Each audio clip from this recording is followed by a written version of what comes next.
Hey guys, in this video I'm going to show you how to get a server tag on Discord in just a few simple steps. First, click your server name at the top of the channel list to open the server menu. From the drop-down that appears, click Server Settings.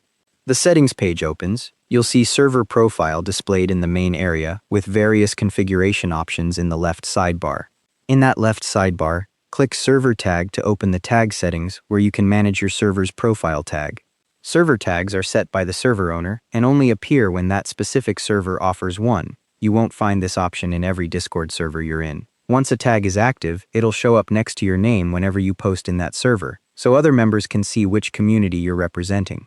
If you want to remove the tag later, just come back to this same server tag page and toggle it off.